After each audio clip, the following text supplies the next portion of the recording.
Good morning, everybody. Let's check and see if anyone is coming in. Hope everyone had a great weekend. We sure did.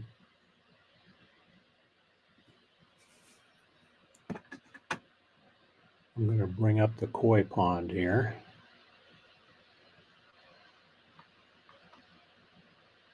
While I'm waiting for people to come in, I'm going to run out and feed the fish.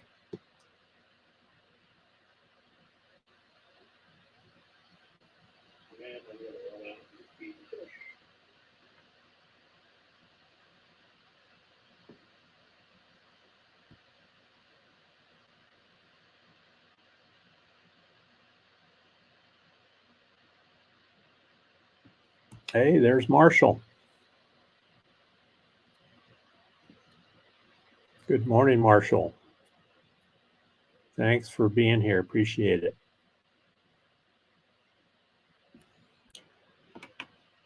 Hey, Oki, if you can hear me, can you come out and sprinkle the food in the fish pond?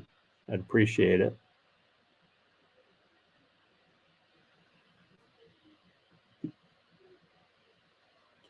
So Nomadic Adventures, Marshall's back in Kentucky.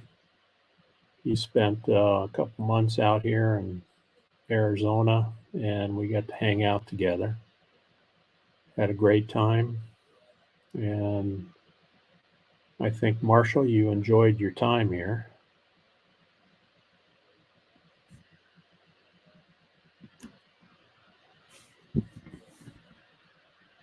And there's Tracy. Tracy Ocean Fire 777. Good morning. So I'm a rookie at this live streaming. I've been watching a lot of folks. Thanks, Tracy. Been watching a lot of folks live stream and talking to them. Okay, looks like Oki's over there feeding the fish.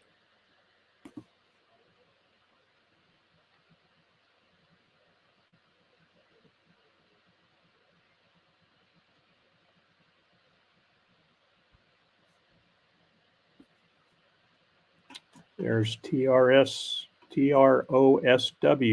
Oh, that's my sister. All right. You know, I can always count on family. I sent my sister Tanya, who lives up in northeastern Iowa, a link, and I said, hey, would you come in and help your old brother out? And of course, here she is. So TROSW is my sister Tanya up in Iowa. Thanks, Tanya, for being here. I'm trying to learn how to live stream here. You know, this old retired guy needs things to do, and I like to stay active and keep my mind working.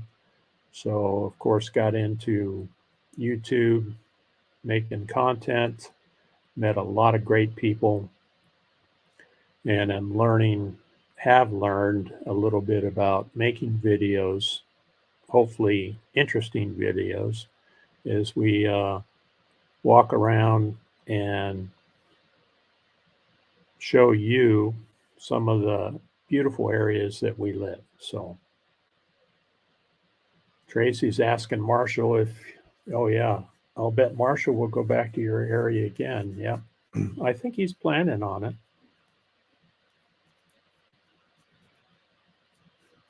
I think we had a fun time at our little meetup in January over the New Year's weekend. So Marshall says, I had a great time there, Steve. Thanks for all your hospitality. So, you know, folks who come out here to the Ironwood Forest National Monument, I like to show them around. Since we live out here, there's 129,000 acres.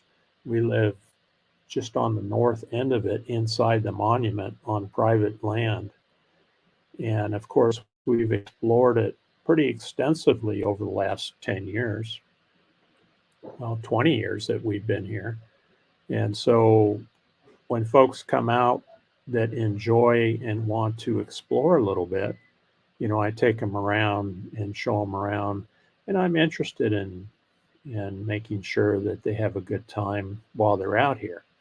Now, we kept it a secret, the Ironwood Forest National Monument, for a long time, but I think it's time to share a little bit, and that's what we're doing. So Sister Tanya, Marshall is Mellow Nomadic Adventures, great guy. He's the one I did a tour of his van. He has a minivan that he's converted to a camper, a stealth camper van. So he can pretty well park anywhere, any parking lot, pretty much anywhere. And you can't tell that it's a camper because there's nothing from the outside. There's Amy. Amethyst Hayes Adventure. Thank you for coming in. Hope you're doing well. Looks like the fish are enjoying their breakfast this morning. It's supposed to be really super windy today. We're in a fire condition red here in southern Arizona. There are a number of fires that pop up. There's fires up in Flagstaff, some burning down around Bisbee, and they pop up. I think we have probably 20,000 acres burning right now. So in the Ironwood Forest National Monument, they have a rule against no fires right now. No fires allowed out here. So hopefully people that come out here and camp, and there's not many of them because we're getting up to be 100 degrees now. Hopefully people that come out won't be using their fire pits that are out here, because we certainly don't want to be trying to put fires out or evacuating. So we had an interesting weekend, and I hope you all did too. Since I'm learning how to use StreamYard, I'm going to try to share something here. Video file, share screen. Okay, so I'm going to try to share screen here and show you what we had. Well, what is occurring here. This is my, see if I can share screen. No, I don't have two monitors, so I'll have to play around with that later. But we had a snake by the front door yesterday. The grandkids were over, and one of them noticed a snake right by the front door, the entrance door to the house. Turned out it was a gopher snake. Looked very similar markings to a rattlesnake. And luckily it was not. It was a gopher snake. He was pretty docile. Didn't advance. He just kind of laid there next to the entranceway. And so we watched him. I think I posted a short video on him, and we left him alone, and he went on his own. See, Roy and Becky are here. Thanks for being here, guys. In case I forget, Roy and Becky's Travels does a live stream at 10 o'clock every day, at least Arizona time. So make sure you stop in and visit them. They spent quite a bit of time out here in the monument, and I took them around, showed them around along with Scott, who hopefully will jump in here. But their friend Scott travels with them. And right now, Roy and Becky are making their way back towards Indiana. They do a short distance when they travel, and they are slowly making their way back and forth. They're full timers. They're in a Class C, and they have a fun live stream every morning. And I always try to be there at 10 o'clock. So if you have time, stop in and say hi. So we had that snake yesterday, and I have to learn how to share photos. If anybody knows how to do that, it can help me out. I'd sure appreciate it. So I have a share button down here. I can share screen, slides, extra camera. I don't have an extra camera, video file, but I don't want to screw up and kill the live stream. So we'll just keep this going for right now. Roy and Becky says the wagon trains move faster than us. That's okay. You guys are not in a hurry, so that's the way to travel, really, where you can take your time. And in case anyone doesn't know, Roy and Becky on their Class C, they can boondock. And for my sister who is in here watching, boondocking is basically parking out wherever, and with solar panels and being able to run everything in your RV without having to plug into power. Now, they do have a generator, as I do, and when you get hot, you turn your generator on and run your generator to power the air conditioner when you need it. Looks like Kenny's here, Ford man, also known as Kenneth Oakes. Hi, Kenny. Thanks for being here. These are all great people that I follow and support, and I really appreciate you guys popping in to support me. So it looks like Okie has fed the fish over here in the koi pond, and now they're out there playing. This is a pond that I built almost 20 years ago when we bought the property and had the house built out here. And I always enjoyed coming home from a stressful day at work, have a bench set up there, and I would sit there and feed the fish and just kind of decompress. Thrifty Angela is here. I can't stay long, but wanted to stop by for a bit and say hi. Angela, thank you very much. I appreciate you stopping in. I know everyone is busy, especially on Monday mornings. Oh, look at this. Badge is here. Holy crap. Look who we find on YouTube. Hello, buddy. Hey, Badge, how are you doing? Thanks for stopping in. So Badge is up in Canada, and really great guy. He helps Paula out a lot. Van Vita Travels, who is a friend of ours that we met on YouTube, and we met Paula down here. She came down here to Arizona, spent the winter. I think it was about 3 months, almost 3 months down here, and she did more in that short time and saw more than I've seen down here in 20 years. So she really crammed a lot of adventures in Arizona, and I think she had a great time down here. We certainly enjoyed meeting her in person. Thanks, Badge. Love your stuff. Very good videos. Appreciate it. I'm learning, buddy, and watching all you guys that have been around for a long time. I'm trying to make videos that don't suck.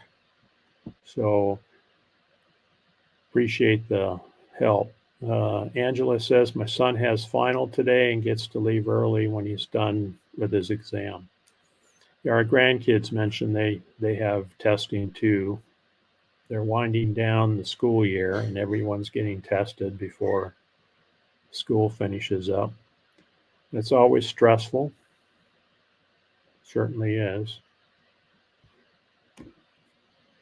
So Roy, if you're there, give me a little bit of help here. If I want to share a picture, what's the best way to do that? Now I've got a share button down here in the bottom. I click on that and then go find the photo. I know you guys do shares all the time. So when I click on the share button, I have slides, extra camera, video file, and share screen. Yeah, skip the share button for now. Yeah, I'll do that. I don't want to screw it up.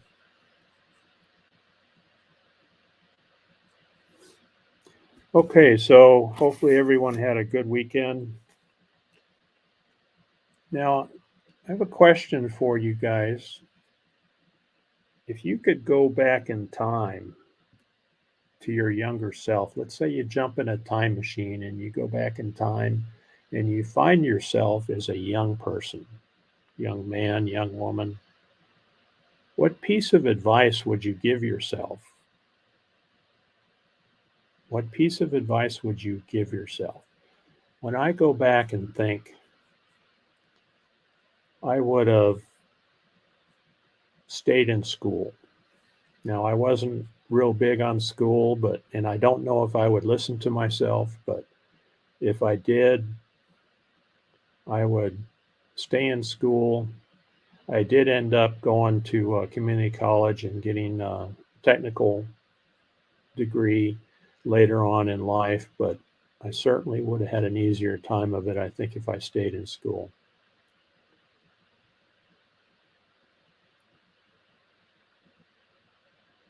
What would you guys have done? Angela says, save more money, be more responsible with it. I'm good now, but not back then. Yeah, that's very typical of all of us when we're young and learning. There's Richard Quick stopping in. Thanks, Richard. Appreciate you being here. Anyone else have a comment on what they would do different, what advice they would give themselves if they had the ability to go back in time? Roy and Becky says, don't buy a house, buy an RV. Plus, I'd hand myself some winning lottery numbers. That's great. Winning lotto numbers would be fantastic. That would certainly help, wouldn't it? Whoa, Van Life Rocks is here. Hi, Ray. How you doing? Thanks for stopping in. So Ray is a full-time van lifer. He's an expert at living in his van. He's got a nice long Chevy van that he's been in, and he has it down to a science. Call Me V is here. Thank you for coming in. Appreciate it. Everyone's saying hello to each other.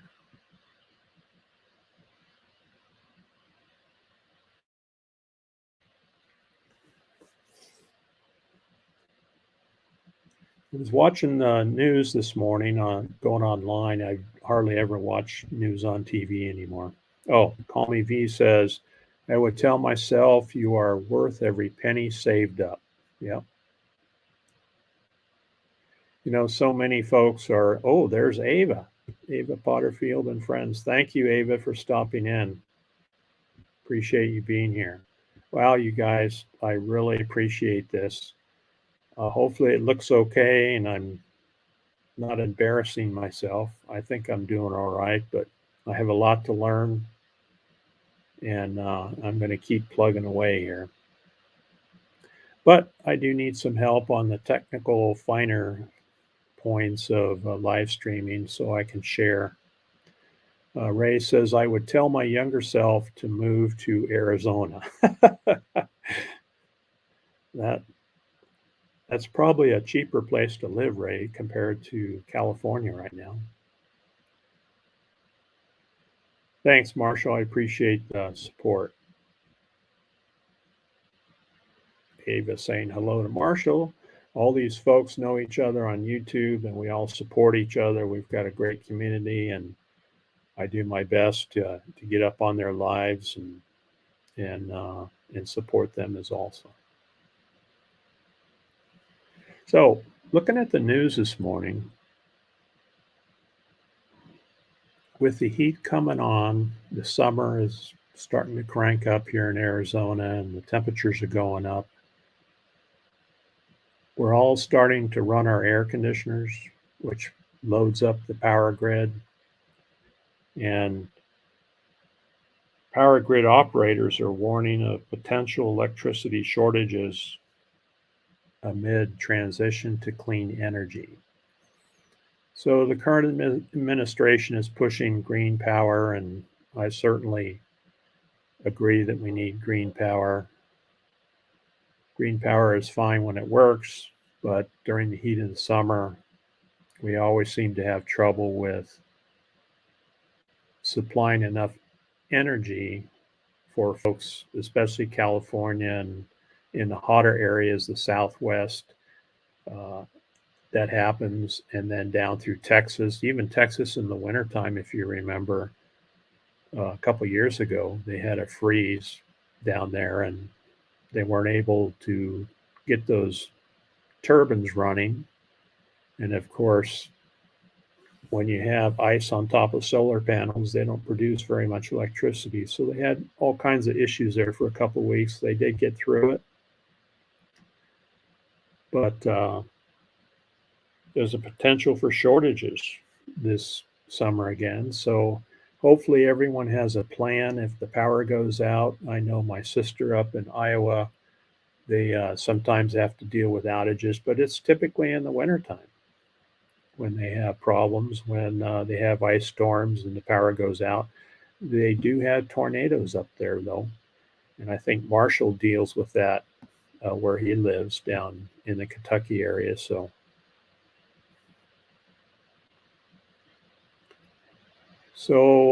I have a standby generator or two that I can start up and plug in. We do have monsoon storms here that sometimes knock the power out. So we've had to run generator for a couple times, when the power was out for an extended period of time. So hopefully everyone is thinking about that.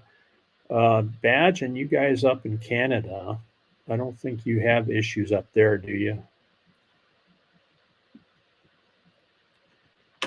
With overloading. Let me go back up here.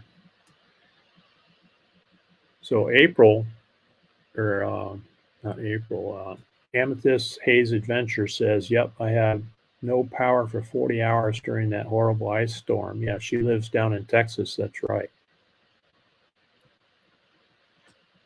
Yeah, a lot of folks were suffering down there. So, we have to make sure we have enough food and water put aside in case that happens. Possibility of it happening this summer is evidently coming back up. Marshall says tornadoes are definitely a concern here. I am looking at tornado shelters at my parents' place for them. Okay, that's good. I know my sister up there in Iowa, they have a big house that was built in 1800s, used to be the mayor of their town, the mayor's house. And so they have a nice big underground basement there where they can go down underneath there if they need to go during tornado season. But the house has been there since the 1800s, so hopefully they won't have any issues. So Badge says we are set up to be on grid or off grid anywhere, anytime. That's good. So Badge and his wife were living in their trailer up there in Canada, and they recently bought a house and moved into that. But I think, Badge, you kept the trailer and you're ready to go anytime, so that's good.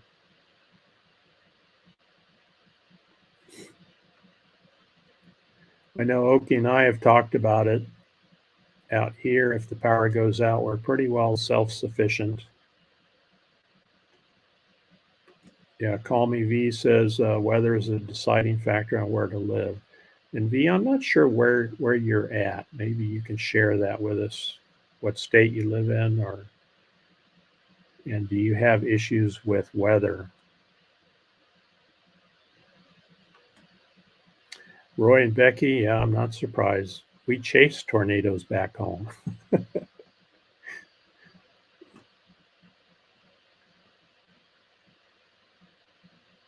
Tanya, my sister Tanya says, I like to watch the tornadoes. I like to watch them on TV, Tanya, from down here in Arizona. But for you guys, that's not that big a deal. But if you guys see TROSW, that's my sister Tanya. She's up in northeastern Iowa watching. I sent her a link this morning just in case her and I were the only ones on here. But I see that certainly hasn't happened. Okay, so Call Me V says, Steve, I'm west of Toronto. Okay, so she's up in Canada there. In Ontario. Okay. All right. I tell you what, I've learned a lot about Canada since I got on YouTube.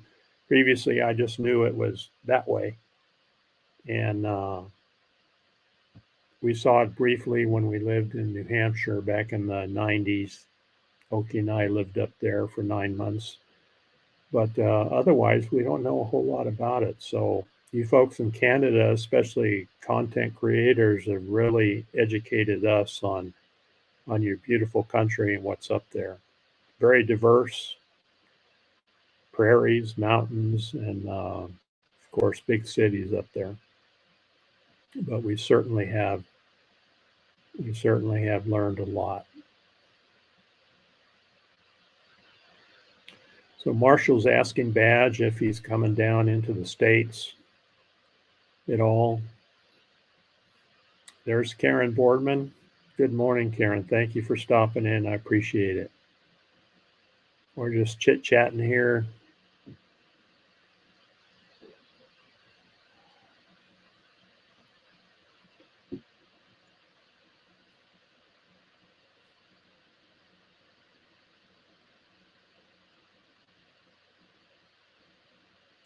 Okay. Badge, you're talking about going to La Palooza for sure. And Badge, are you going to be meeting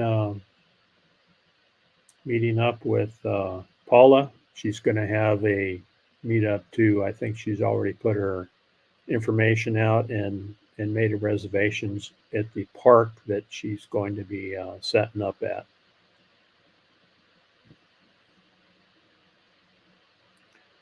So Roy and Becky are in Truth or Consequences, New Mexico for a few more days, waiting the wind out. Yeah, RV travel is no fun in wind, especially through the Southwest and the way the wind is now. It seems like it's been worse this year.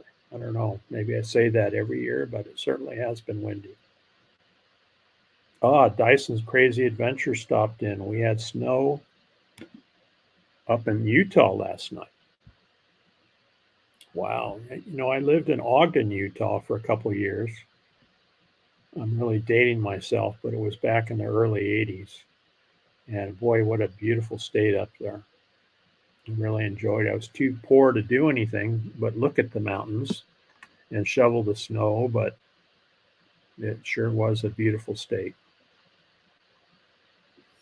Ava says, I'm going to be out of the chat getting some work done, but I'm listening. Thank you, Ava. Appreciate the support.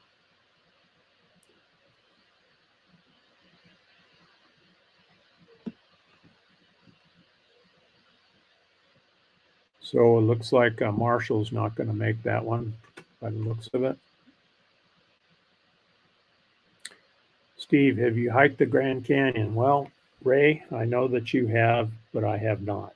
I have not hiked the Grand Canyon. In fact, I lived here, grew up here in Arizona for the first 20 years of my life.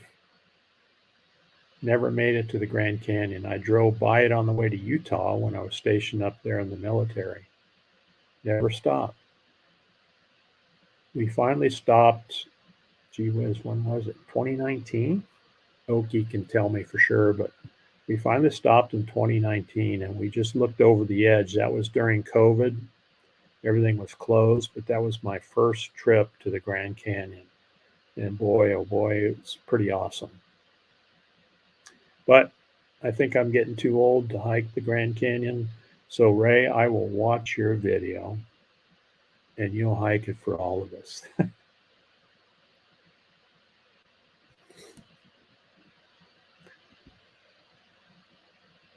Everybody's saying hello. Looks like the koi are taking their morning nap. They're all over in the shady area now.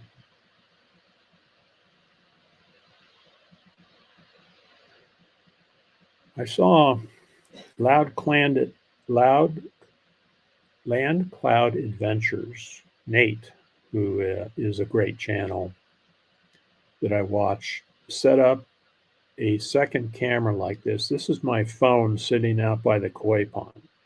So I set the phone up, I sent an invite to my email, accepted it with the phone, put the phone on a tripod, and then there we are streaming from the pond. The very first pop-up stream I did from my phone using that same setup there to just stream the koi pond and see if anybody would come in and join me. And I certainly got a few people to come in. All right, Badge, you taking off? Thanks for stopping in, buddy. Appreciate it very much. So what else is going on? Well, hopefully we won't have too many more snakes.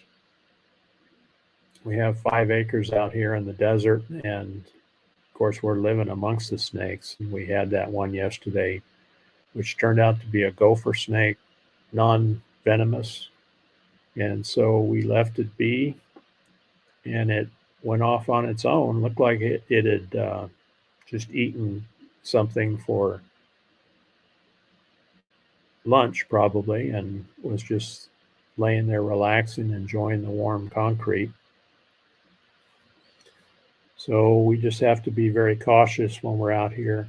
We had our dogs snake avoidance trained many years ago when we had the place built here, and you can actually take them here in Arizona to a expert, and the expert, of course, you have to pay for that. I think it costs us around $100 at the time.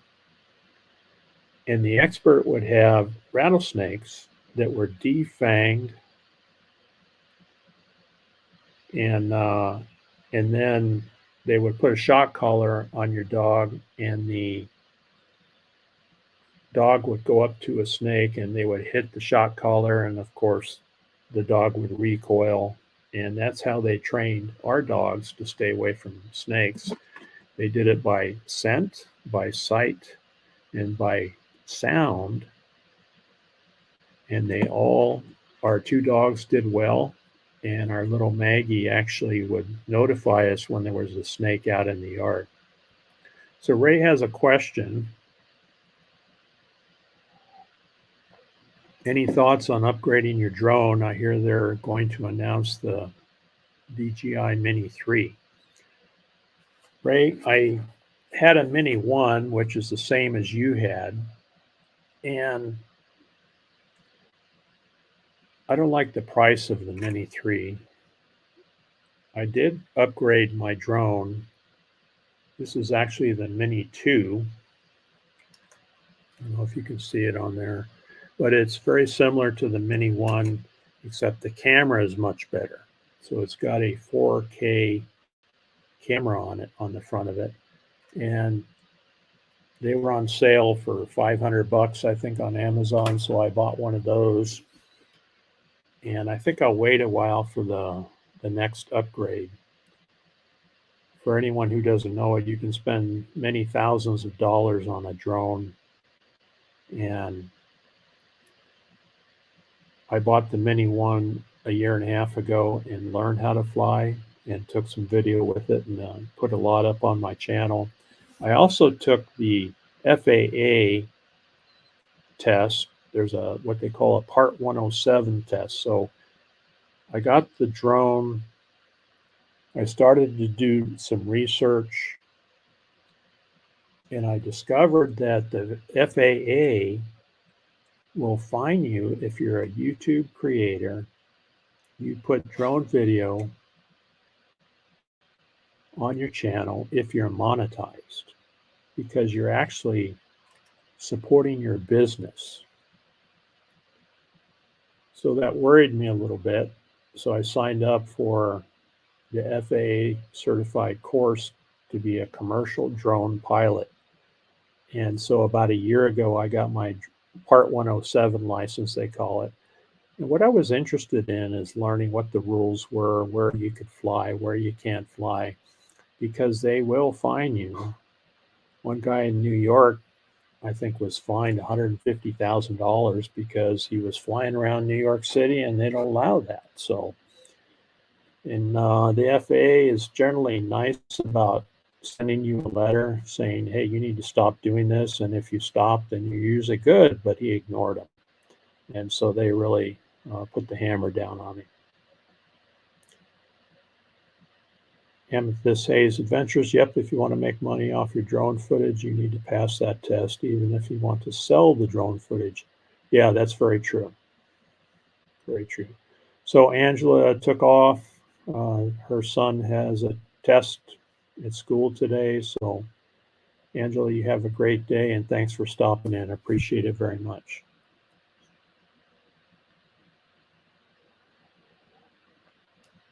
So Amy, do you have a drone, or are you thinking about getting one?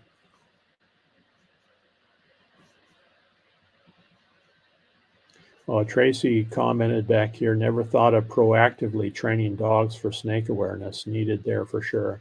Yeah, absolutely. We have a chocolate lab that used to go out and put his nose into holes, and one time he got bit on the nose. Roy says, we needed you at Gage to fly into the mine we set up a remote controlled truck into. Yeah. That would have been fun, Roy. I don't know if I would have risked my $600 drone, though, to do that, but that would have been fun. Yeah, you guys, I don't know, Roy, did you post that video? I think I saw that. Or was that a live that you did, where they put a camera on a remote control car and they ran this car into this mine shaft?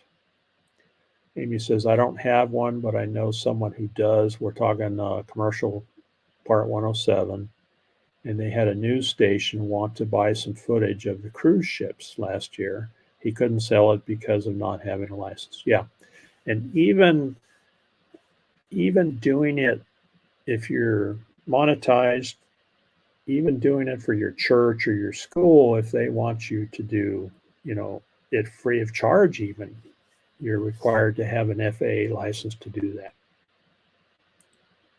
He has his license now, though. That's good. That's good. So Roy says they're editing it still. We shared some pictures of the progress. So that should be fun, Roy, to see that. They actually sent this thing in. They had a light on the front of it and a camera, and it was pretty interesting to see. Yeah, so I enjoy the drone flying around.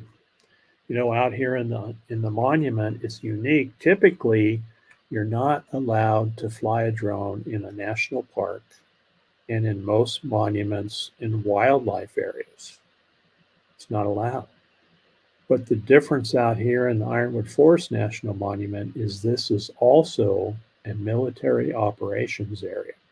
So we have an air park just to the north of us, Pinnell Air Park, and they train helicopter pilots. And so they use this area out here for their low-level flight training. And then we also see them at night using their infrared equipment to fly around just to the north of us. And so they can't restrict this monument, at least they haven't. And so that makes it eligible for drone flight as well. And I only know that because I took the course and I'm certified.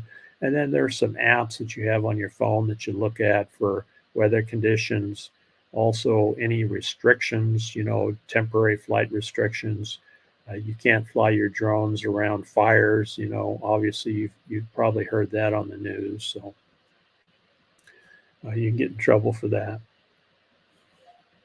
Okay, Tracy's heading off to work. Thank you. Thank you very much for stopping in. Roy says they went back 100 feet in that mine. That's quite a ways to go back. And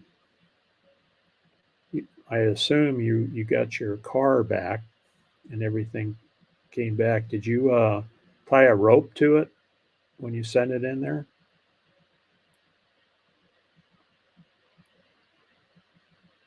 Nope, looks like the battery died on my phone. Either that or it fell into the pond. I don't know which.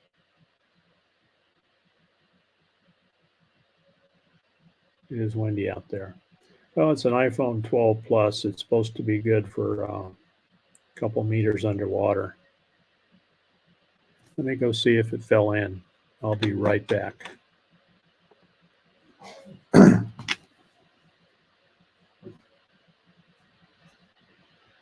The phone just stopped transmitting.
Yeah, I'm gonna get off here in a minute.